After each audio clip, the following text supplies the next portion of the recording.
Le service d'information du gouvernement a mis en évidence un rapport provenant de la Banque mondiale selon lequel l'Égypte réalise une croissance de 4,8% en 2022-2023, soit la plus élevée parmi les économies du Moyen-Orient et d'Afrique du Nord.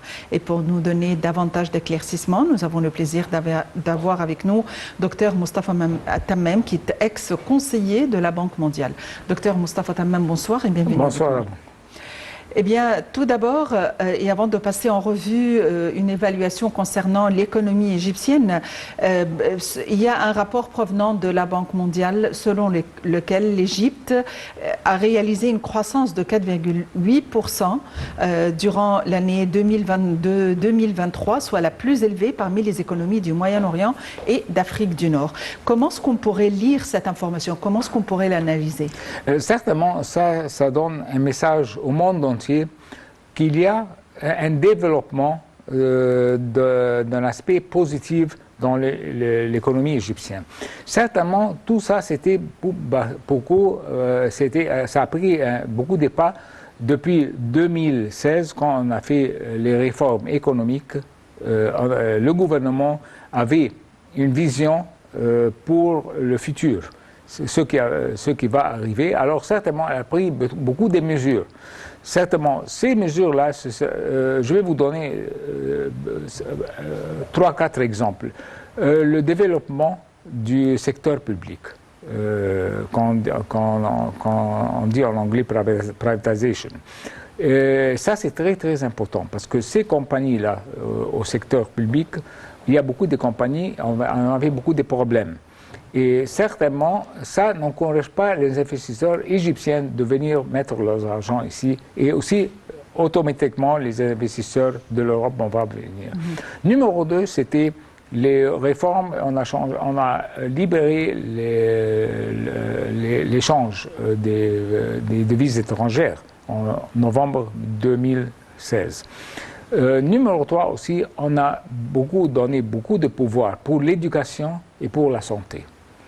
Ces 4 facteurs-là sont très, très importants pour élever les investissements et pour donner un message au monde entier que l'Égypte prend pas sérieusement pour attaquer les investisseurs. Je vais vous dire quelque chose aussi que c'est très, très important. C'est la zone au canal du Suez. Cette zone-là, on a beaucoup des avantages parce que certainement on n'a pas la bureaucratie du gouvernement là-bas. C'est une société qui peut prendre n'importe quelle décision et elle a beaucoup de flexibilité. Et si vous voyez les projets là-bas qu'on a, on a beaucoup de projets. Et cette zone-là, c'est une zone stratégique parce que ça donne une connexion entre l'Europe et le Moyen-Orient et l'Asie aussi, le continent et l'Afrique. Et comme vous savez, de l'autre côté, le gouvernement et l'administration maintenant donnent beaucoup de pouvoir et d'importance pour l'Afrique parce qu'il y a beaucoup peut-être des chances pour les compagnies égyptiennes qu'on peut faire beaucoup de travail dans ces pays-là, là-bas, dans les pays africains. Nous avons les experts dans le domaine de l'agriculture, nous avons les experts dans le domaine pétrolier, dans le domaine de l'électricité. Vous vous rappelez, depuis 4-5 ans, on avait des problèmes avec l'électricité. Maintenant, on n'a pas tout ça. On a fait dans l'infrastructure, peut-être les rues et tous ces projets-là qu'on a pris, on a donné un signe à l'économie internationale et au monde entier que l'Égypte a changé dramatiquement, 360 degrés. Alors ça, c'est très, très important. De l'autre côté aussi, maintenant, peut-être vous avez vu ça depuis 3 semaines, moi, j'ai dit que peut-être on a un problème avec le système judiciaire. Alors, le président a donné ses instructions à le ministre de la Justice qui doit finaliser tous les cas qui sont dans les cours dans une période de 6 mois. Parce que, comme vous savez, les cas restés dans des cours peut-être de 5 ans, 6 ans, ça certainement, ce n'est pas acceptable. Le président a donné ses instructions pour élever cet obstacle-là. Pour la bureaucratie, certainement, je vous ai dit, on a la zone de la canal de Suez ce n'est pas une institution gouvernementale, c'est une institution qui peut prendre des décisions pour attraper les investisseurs. Ça sont les aspects peut-être très, très importants. D'après vous, quels sont vraiment les points forts de l'économie égyptienne, les richesses égyptiennes? Certainement, on a dans le domaine de l'agriculture, on a beaucoup de projets les investisseurs peuvent venir ici et faire peut-être beaucoup pour la nourriture aussi. De l'autre côté, on a le domaine pétrolier. Comme vous voyez, le gaz maintenant, avec tous ces progrès-là qu'on a dans l'économie, les compagnies internationales pétrolières sont venues et il y avait peut-être après la révolution, beaucoup de compagnies ont quitté l'Égypte parce qu'on ne savait pas qu'est-ce qui va arriver. Mais maintenant, je vais vous donner le gaz, un exemple. Au Méditerranée, on a découvert beaucoup de gaz en métal et dans le désert d'Égypte qui est près de la Libye. Beaucoup de compagnies internationales. Ça, c'est très, très important. Le troisième domaine, ce serait les zones internationales. Peut-être la zone comme je vous ai dit depuis 2 minutes maintenant, la zone de la canal du Suez, c'est très, très important pour le commerce. Ça va être un centre logistique pour le commerce international. Un autre peut-être aspect très très important, c'est le développement des ressources humaines. Le gouvernement maintenant, comme on l'a vu à la télévision maintenant, encourage le secteur privé. Pourquoi on va encourager le secteur privé? Parce que le secteur privé il a la technologie, ils ont la direction professionnelle et ils ont des ressources humaines qu'on peut bénéficier. Ces ressources humaines peuvent transférer cette technologie-là à les institutions gouvernementales et ça va élever ces institutions. Ils ont beaucoup de problèmes maintenant. Qu'en est-il à nos échanges avec l'Afrique? L'Afrique est au cœur des priorités de l'Égypte. Nous avons un agenda 2030, 2050, 2060 et nous avons des échanges très importants avec l'Afrique. Nous avons des zones de libre-échange, nous avons un commerce intra-africain. Dans quelle mesure ceci est à l'honneur ces temps-ci et comment peut-on évaluer nos échanges à l'heure actuelle? Certainement, ça c'est un point très important parce que, comme je vous dis, depuis peut-être 20 ans, le gouvernement, malheureusement, a négligé l'Afrique. Mais maintenant, on a donné beaucoup de pouvoirs parce que dans les projets au domaine de l'éducation, ces pays-là, les pays africains, on n'a pas un système d'éducation professionnelle. Ici, en Égypte, nous avons des universités, nous avons des professeurs, nous avons des écoles qui sont numéro 1. Et ça, on peut transférer cette technologie. Dans le domaine d'agriculture, je vais vous donner un exemple. Le Soudan, ils ont beaucoup de terrains qu'on peut avoir l'agriculture là-bas, mais on a besoin de la main-d'œuvre, les ressources humaines. Nous avons ça ici. On peut avoir, et si peut-être on peut exploiter le Soudan pour l'agriculture, ça va nous donner, peut-être le Soudan pourrait donner un produit pour tout le Moyen-Orient, parce qu'ils ont beaucoup de potentiel dans beaucoup de domaines, dans le coton, dans les fruits, dans beaucoup de produits agriculturels. Aussi dans le domaine pétrolier, je vais vous dire quelque chose qui est un peu, c'est pas très drôle. Beaucoup de compagnies chinoises sont allées pour travailler au Soudan. Nous avons beaucoup d'experts dans le domaine pétrolier, comme je vous dis, dans le domaine de gaz. Certainement beaucoup, et peut-être, comme je ne sais pas si vous savez ça, mais beaucoup de pays d'Afrique, il y a une très grande chance de trouver le gaz et le pétrole là-bas. Certainement, on peut assister ces pays-là dans ces domaines-là. Donc, encore une fois, le service d'information du gouvernement a mis en évidence le rapport émanant de la Banque mondiale selon lequel l'Égypte réalise une croissance de 4,8% en 2022-2023, soit la plus élevée parmi les économies du Moyen-Orient et d'Afrique. Perihan Faro.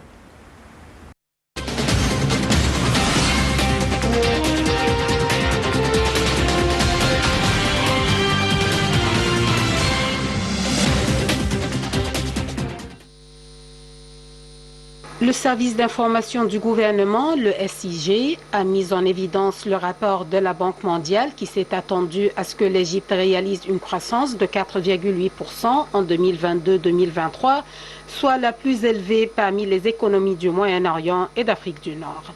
Publiant nombre d'infographies en ce sens, le SIG souligne qu'en dépit des défis que relève l'économie mondiale, l'État égyptien a pu gérer les enjeux économiques résultant des changements internationaux, atténuer leur impact sur les secteurs vitaux et adopter des mesures et des plans pour réaliser des indicateurs économiques distingués.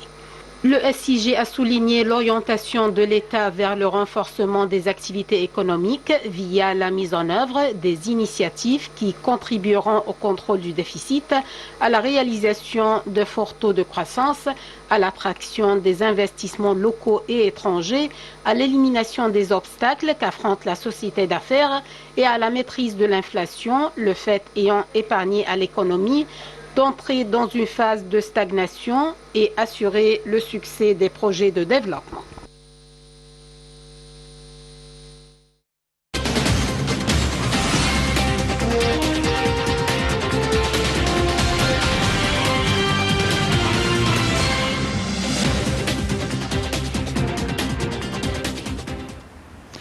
À l'heure actuelle, on parle et on réfléchit à partir d'une perspective le vert, l'énergie propre, l'énergie renouvelable, comment réaliser une autosuffisance, comment exporter de manière à avoir un rendement et comment préserver l'environnement.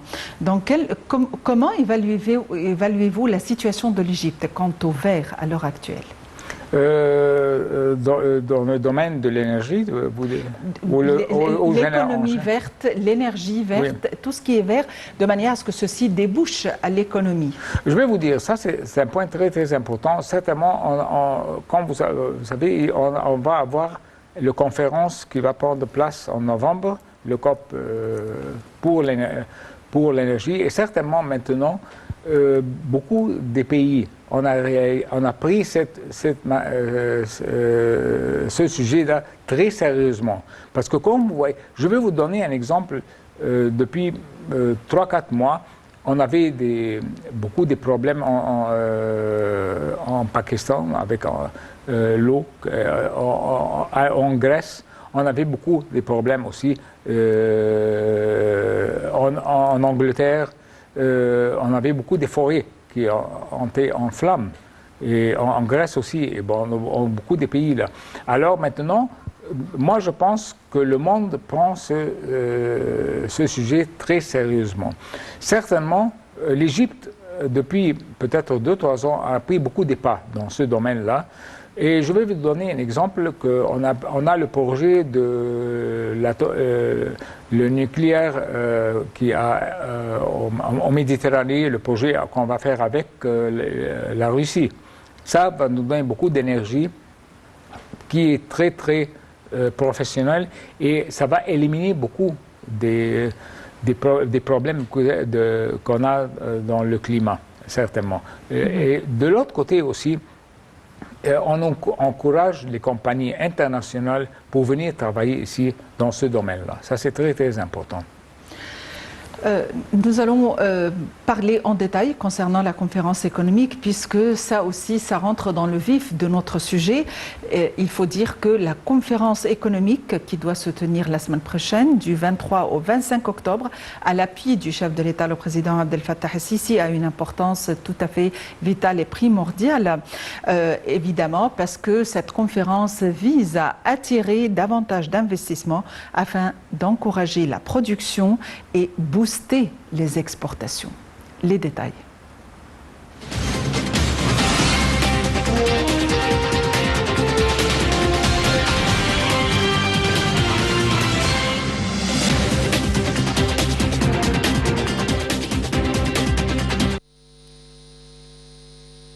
L'économie égyptienne, comme toutes les économies émergentes, a subi de plein fouet les répercussions de la guerre en Ukraine. La hausse des prix mondiaux des céréales et du carburant a immanquablement alourdi la facture des importations en Égypte. Résultat, une montée en flèche du dollar face à les livres égyptiennes, une situation qui a incité le gouvernement égyptien à rationaliser les importations. Pour inverser la tendance et relancer l'économie, l'Égypte a surtout besoin d'investissements afin d'encourager la production et booster les exportations. C'est précisément l'objectif de la conférence économique à laquelle participent 500 responsables gouvernementaux, experts et spécialistes de tous bords. Il s'agit, selon le Premier ministre Mostafa Madbouli, de mettre en place une feuille de route de l'économie égyptienne.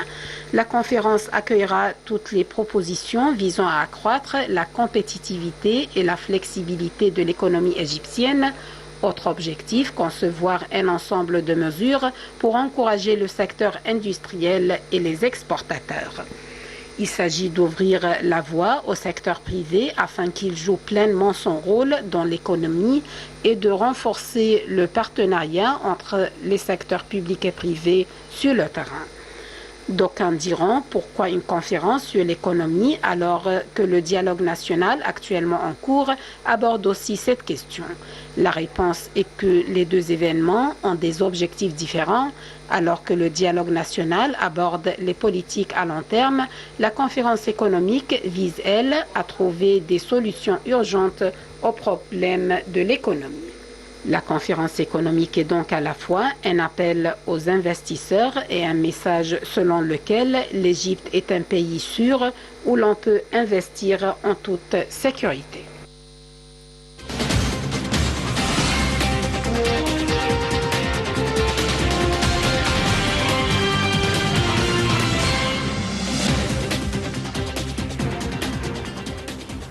Docteur Mostafa Tamem, vous êtes ex-conseiller de la Banque mondiale. La semaine prochaine, l'Égypte va abriter une conférence économique devant se poursuivre tout au long de 3 journées. Quelle est l'importance de cette conférence? Je vais vous dire, ça c'est un pas très important et moi, ça m'a donné beaucoup d'avantages. Je vais vous dire quelque chose qui est très très important, un événement que le président a pris, c'est le discours national. Le discours national prend tous les problèmes d'Égypte. Peut-être on a discuté beaucoup des problèmes dans le domaine économique. Mais moi, je vais concentrer dans notre sujet maintenant sur la conférence économique. L'important, c'est ça va nous donner des idées, pas d'une partie spécifiquement. Par exemple, on ne va pas prendre les idées peut-être la partie du WAF, la partie des socialistes. Ça va nous donner des idées de beaucoup des experts dans beaucoup de domaines. Et ça va donner une chance pour donner beaucoup des idées dans les domaines. Et peut-être ça va nous donner aussi une chance pour savoir quels sont les problèmes qu'on doit prendre en action immédiatement. Ce sont des problèmes graves. Ça va nous donner une indication en ça. De l'autre côté aussi, ça va nous donner une idée comment on va avoir une solution pour ces problèmes-là. Mon concert, c'est une chose seulement. Moi, j'ai participé dans beaucoup de conférences, mais le problème avec ces conférences-là, quand la conférence est finie, rien n'est fait. Mais moi, je voudrais avoir une idée très importante. On doit avoir un comité. Après que la conférence est terminée, on doit avoir un comité qui va mettre un plan d'action. Comment on va donner une solution pour les problèmes de l'économie et qui va faire tout ça. Ça, c'est très, très important. Parce que comme je vous ai dit, après la conférence, normalement, qui est finie, peut-être on oublie qu'est-ce qu'on a dit. Personne ne donne beaucoup d'importance pour le plan d'action. Donc, avoir un comité qui va mettre un plan d'action pour ces problèmes, c'est très, très important. Numéro 2, on doit avoir un comité aussi pour élever des obstacles. Certainement, ce n'est pas quelque chose de très facile. Certainement, si on a un problème, on va avoir des obstacles. C'est très, très important d'avoir ce comité-là pour élever la bureaucratie, peut-être des obstacles dans le domaine financier. Et il y a eu des changements ou des amendements concernant les lois et concernant le guichet unique, de manière à ce que l'investissement soit plus facile, les formalités soient plus faciles pour monter un projet. À votre avis, où en sommes-nous quant à ces changements? Certainement, ces changements sont très, très importants. Et peut-être, comme on a vu depuis une demi-heure, on a beaucoup des investisseurs internationaux qui sont venus ici en Égypte dans le domaine du métro, dans le domaine de l'électricité. On a une compagnie française qui fait beaucoup et une compagnie japonaise qui va nous donner beaucoup d'expérience et beaucoup de finances pour le métro, la ligne numéro 4. De l'autre côté, les projets avec les compagnies allemandes et les compagnies italiennes dans le domaine pétrolier. Ça nous donne aussi un signal très important. Dans le domaine de l'agriculture, peut-être, on a des experts de beaucoup de pays pour nous donner de l'assistance. Comment on peut avoir des produits dans le domaine de l'agriculture. Ça, c'est très, très important. Docteur Moustapha Tammem, vous êtes ex-conseiller de la Banque mondiale. Merci d'avoir été avec nous aujourd'hui. Merci à vous. Encore une fois, nous vous rappelons que selon les rapports de la Banque mondiale, l'économie égyptienne est une des économies émergentes les plus avancées, que ce soit au Moyen-Orient ou en Afrique, réalisant un taux de croissance de 4,8% durant l'année ou l'exercice financier 2022-2023. L'Égypte, à l'heure actuelle, a recours à une ressource naturelle très importante, c'est le sable noir. Le sable noir qui rentre dans l'industrie de beaucoup d'éléments d'une grande importance au niveau de l'investissement, que ce soit des industries lourdes ou des industries légères. Alors l'Égypte, il s'est avéré que l'Égypte est dotée de 11 points très importants sur une côte s'étalant sur une superficie de 400 km et justement, hier, le chef de l'État a inauguré un complexe d'usines spécialement consacré aux productions provenant ou à base du sable noir. Une conférence économique importante doit se tenir au Caire du 23 au 25 du mois courant pour discuter plusieurs aspects très importants de l'économie et de l'investissement, et le tout a pour objectif de booster l'économie égyptienne et l'investissement, sans compter évidemment la COP27, censée se tenir entre le 6 et le 18 novembre. La COP27 n'est pas une conférence qui a pour objectif uniquement l'environnement et le climat, mais c'est une conférence qui revêt plusieurs aspects. Action climatique à partir de la perspective économique, développement durable, à partir de l'action climatique et climat, action climatique et relations internationales et autres. Reste à vous remercier pour votre attention, à vous souhaiter une excellente fin de soirée, un excellent week-end et à la prochaine.